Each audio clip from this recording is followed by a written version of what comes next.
Good morning.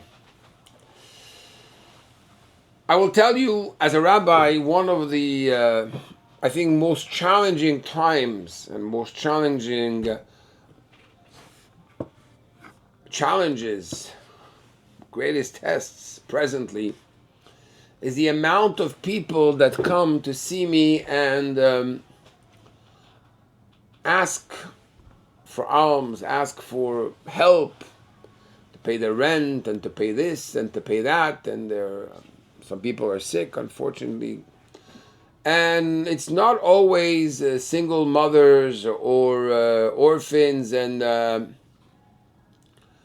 widows which are asking. It's sometimes young men which are completely capable of working at the age of 30 at 31 and are intelligent and are just stuck.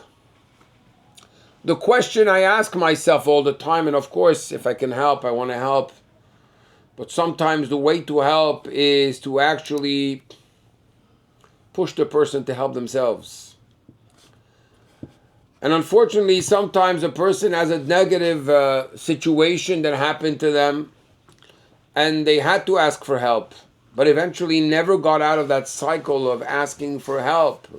They say they don't want to ask for help, but they are asking for help, and it repeats itself, not 1 year, 2 years, 3 years, going around the world collecting funds. And again, God forbid, I'm not judging anybody for their situation. I'm not putting anybody down. That's not my purpose.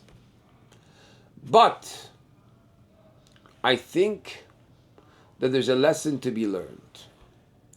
The lesson to be learned is that wealth is not something you have in your bank account.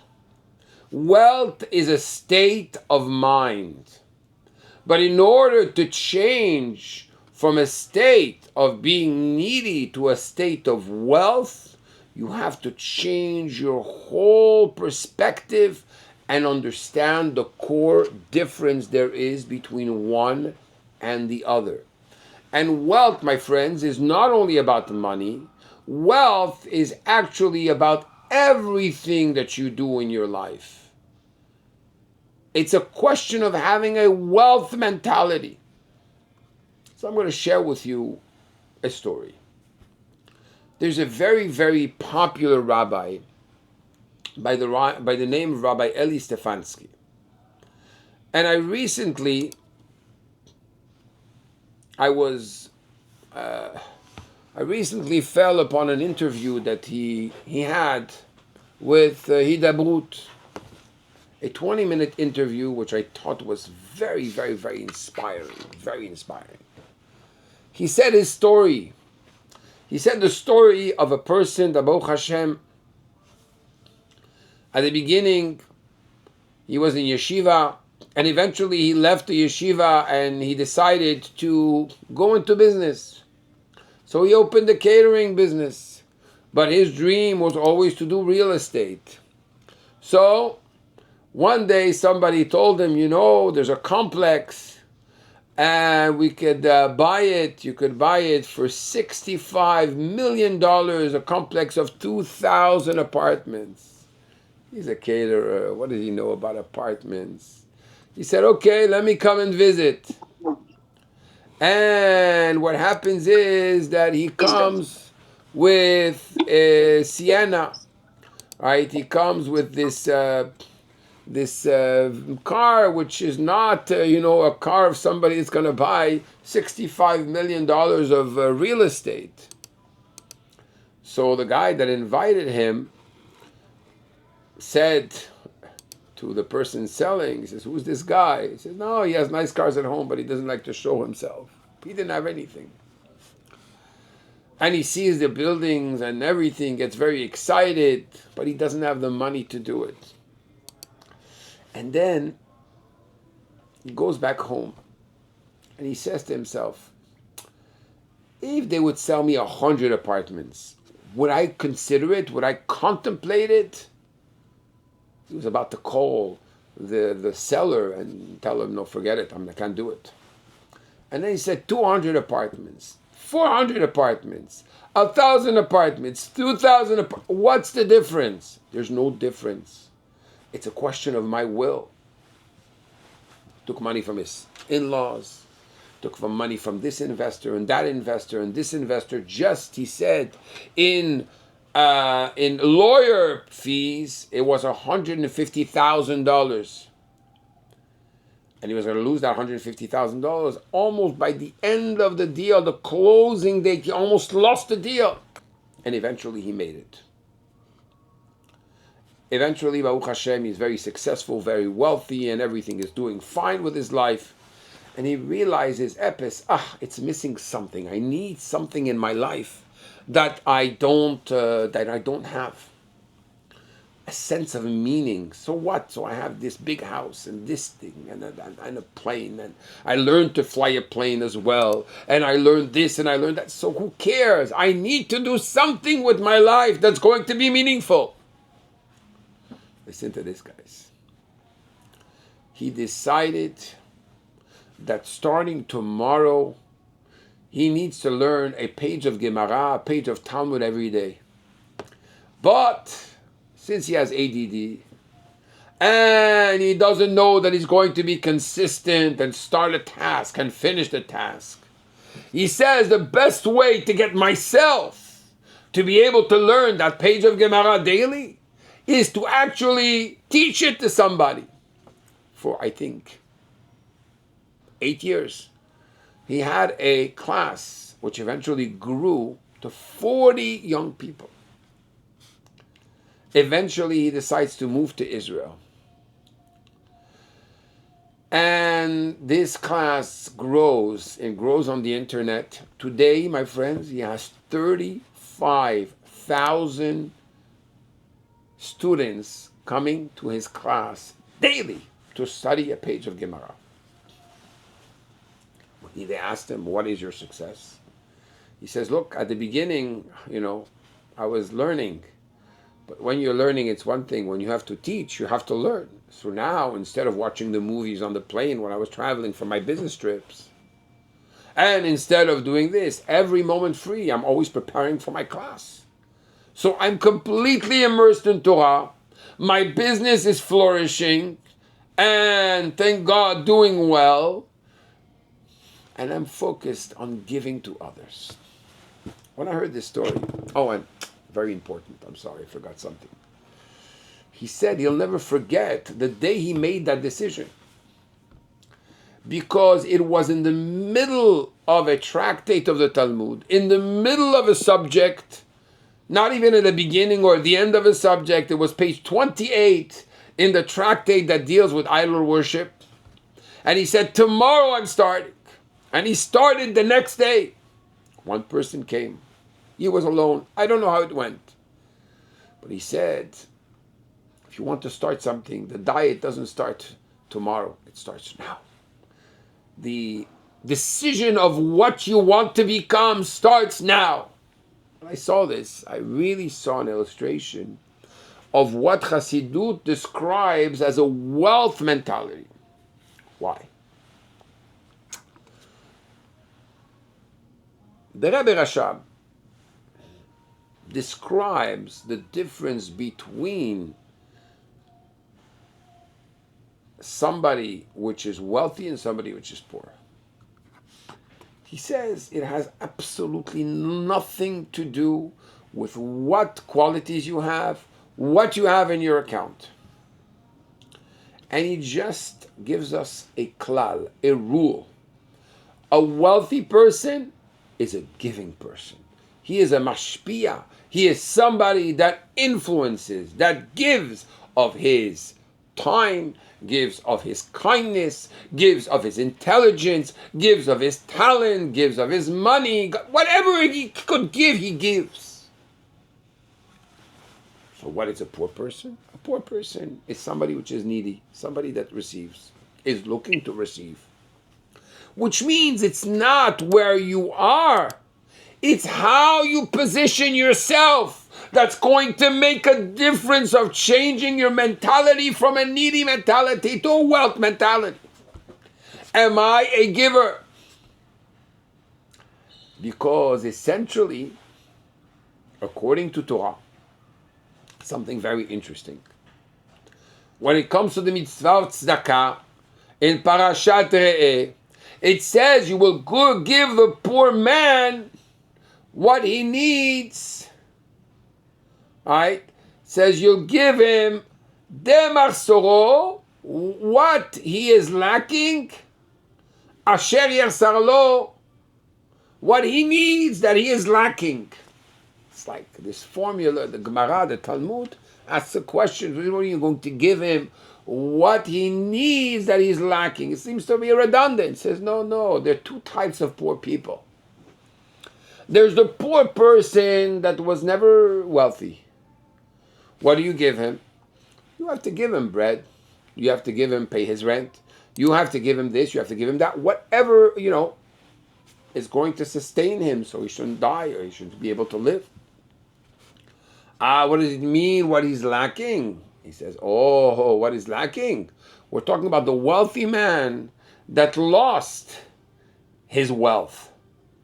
I'm going to use modern terms, not the terms of the Talmud, which means if he was driving a Bentley at a beachfront apartment with a beautiful view and paying $15,000 to $25,000 a month, as long as you did not bring him back to the state he was before, he's still called a poor man.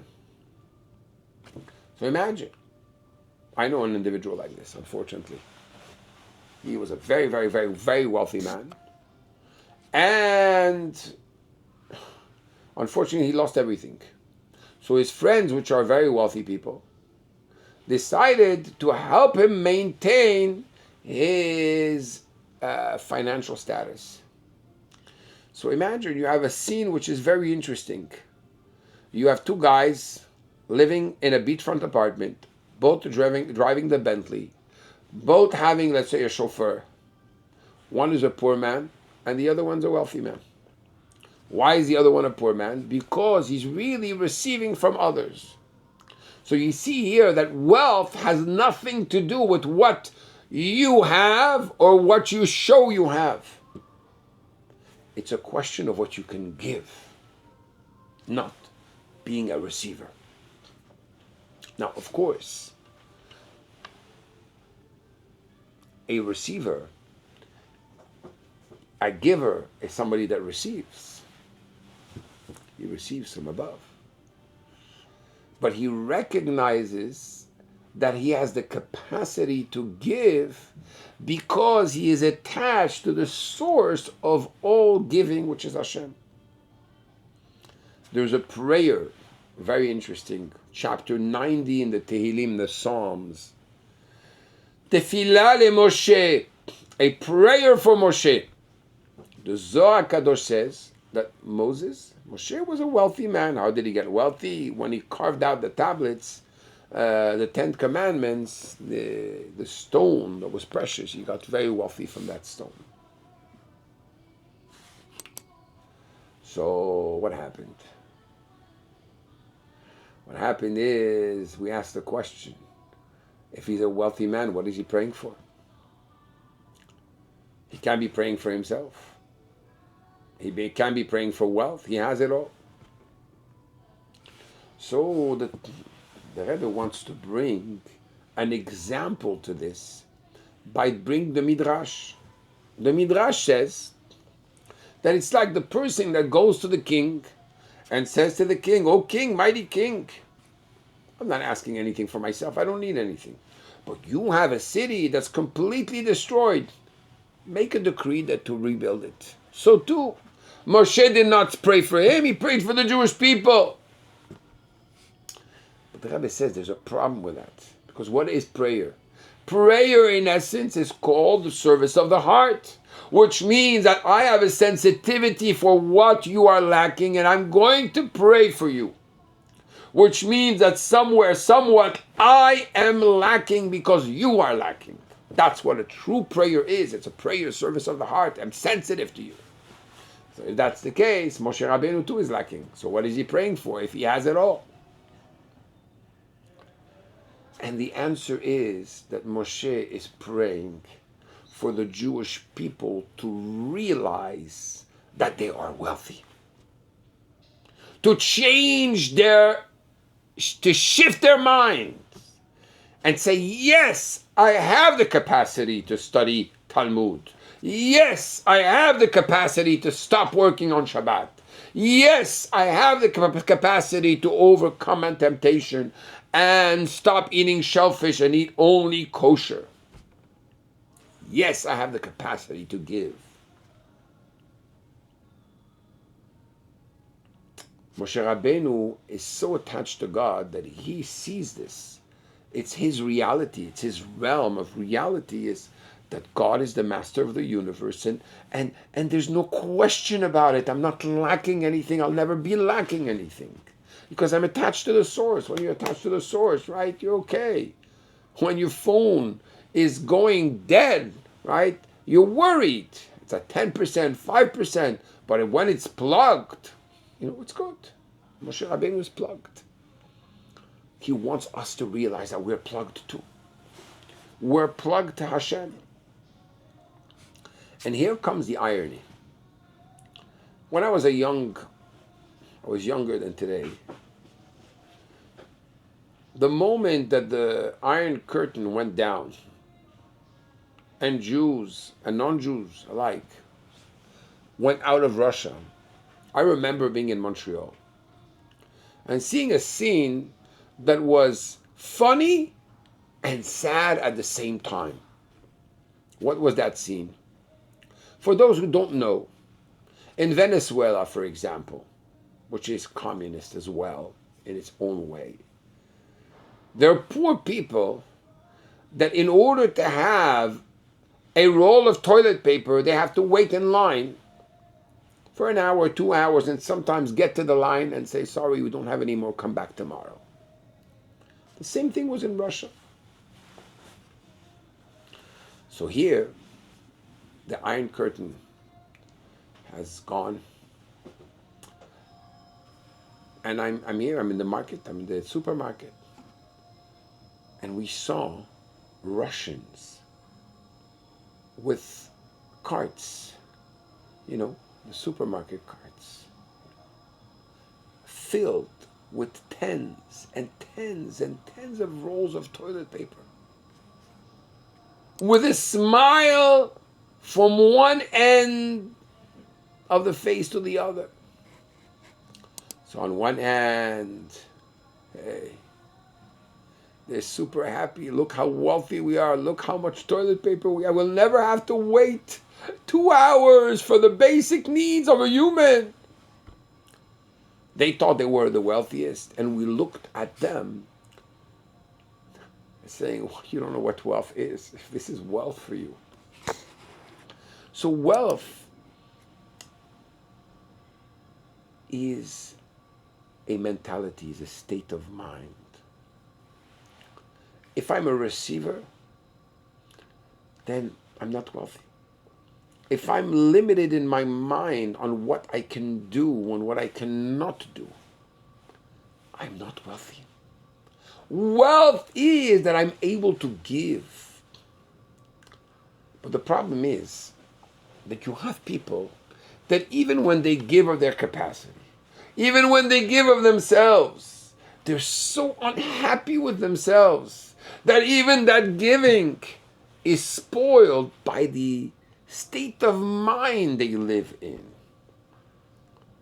You see, the reality of where we live in, the world we live in, has nothing to do with what you see, my friends. It has to do with what's in your mind. There's a young lady that had a ski accident. She's paralyzed. She was 15 years old at the time. She's paralyzed from her legs down. She was interviewed, a beautiful podcast on Meaningful Minute. Really something very special to see. I came home yesterday. My wife was looking at this interview, so I got caught up and I listened.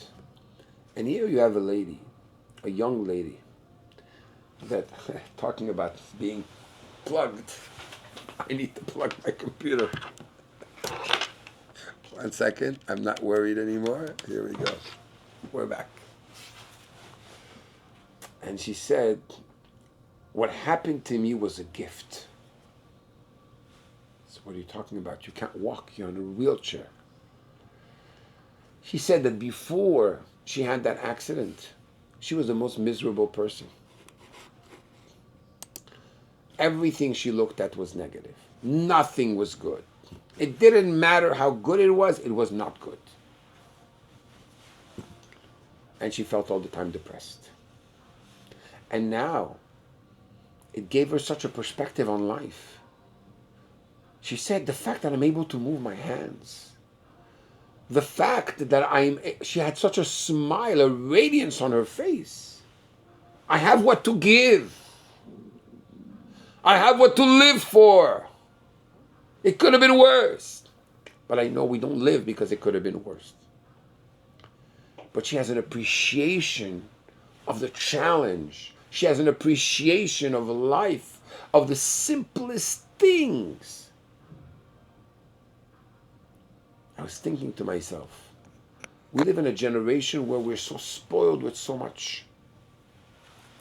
But we decide to involve and put our heads in such limitations of the negative. That's not a wealth mentality. That's a mentality that is needy, that is asking for external support. It's time you break out of yourself and you say, I want to grow. I want to make it. So this Pesach I met a Jew, very, very special Jew, of immensely rich, very wealthy, very, very wealthy Jew, a religious observant Jew. He told me, Rabbi, you know, I started my career, I said I'm always going to give 10% of my income to charity. Studying, I don't have a head for studying so much Torah, but at least that mitzvah I know I can do. So what happened? He said, one day I got a lot of investors. He says, how did I become so wealthy? I got a lot of investors to invest, and it ended up being a Ponzi scheme. A Ponzi scheme. And at that moment, I realized that I'm taking all my career, my whole life down the drain. I cried to God, and I said, God, if you get me out of this situation, I'll give 20%. This was at the end of the week.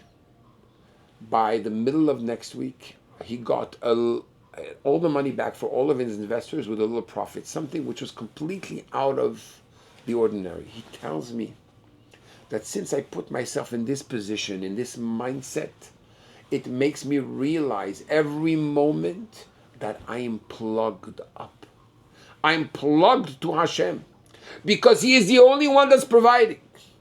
You have a choice. You could be this little cup. You could be this bottle.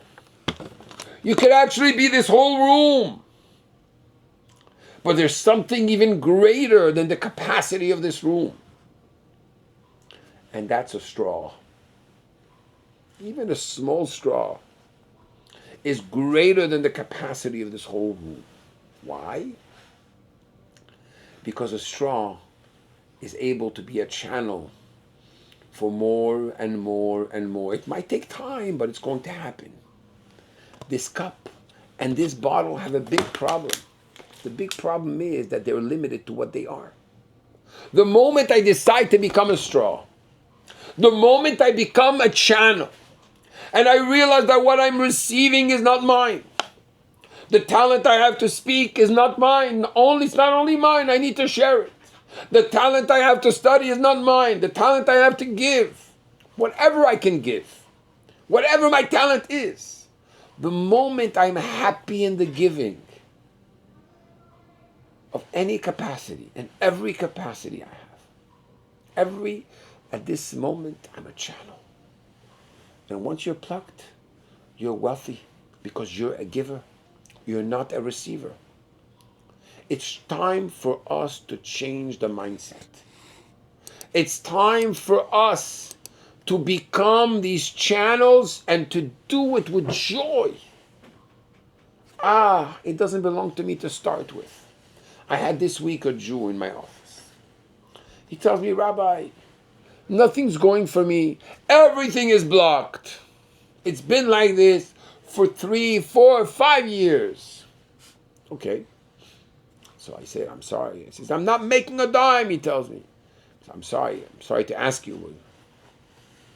How do you make a living? How do you eat? Baruch Hashem, you have an apartment. You live in Israel. And he says, no, I have savings. So I tell him, I'm sorry. You give 10% from each time you make a draw from your savings to live? He says, no. Okay, I said, maybe when you actually made the money that you put in your savings, you certainly gave 10% to charity or to. He said, no. Okay. So basically, you are that closed bottle. You've never given, and the bottle is going down and down and down and down. But you never participated in being a channel.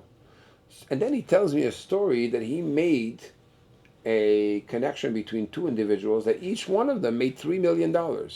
They were supposed to pay a commission, but they never paid the commission. So the question is, I asked him, look, maybe if you gave, you would give space for that commission to happen. The moment that you have a mentality that if I have 1,000 and I cannot give 100, or I can't give 200, in my mind, it means I'm never going to make more than 1,000. On the other hand, once you start giving, your mind expands. And you say, no, I can do much more than that. And I want to do much more than that. So here we have two elements. We have the element of thought, speech, and action. 3 elements.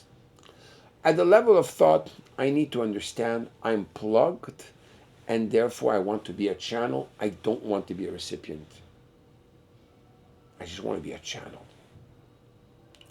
Number 2, in my actions, I'm going to show that I'm a channel. I'm going to start giving. Whatever you're giving, I'm not talking about only money. Don't forget. It's a state of mind. I don't have the time. I have the time. I would like to listen to you. How can I help you? Everything in measure, obviously. But then there's the speech. The negative speech. There's this negativity, constant negativity. Oh, this is not going and this is not happening. And people don't know what to bring out of their mouths. Speak positively. Look at the good and bring it out. It's interesting, this week we read the parasha of Tazira Metzora, which speaks about not speaking about another, not speaking negatively. The punishment for that is leprosy, which is called Metzora. What's Metzora? The commentary says Metzora is Motzi, the person that reveals, that takes out to the surface Ra, the evil that was hidden. So when you look at a situation, there's bad and there's good. At that moment, your speech can be a wealthy speech or a needy speech. The needy speech is, oh, it's terrible. Okay, I'm closed in.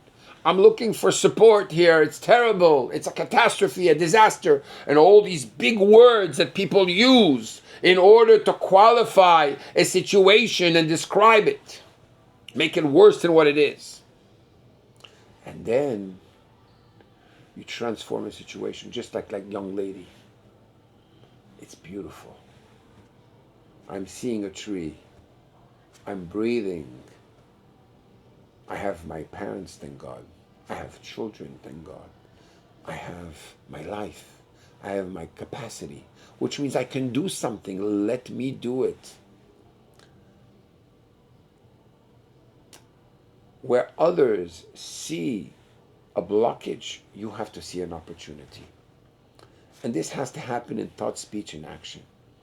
That's creating a wealth mentality. And a Jew, by nature, is able to unlock the wealth mentality very, very quickly, very easily. just by making that shift. So I would like to encourage you on this beautiful Shabbat that's coming up tonight. Give of yourself. Give your heart.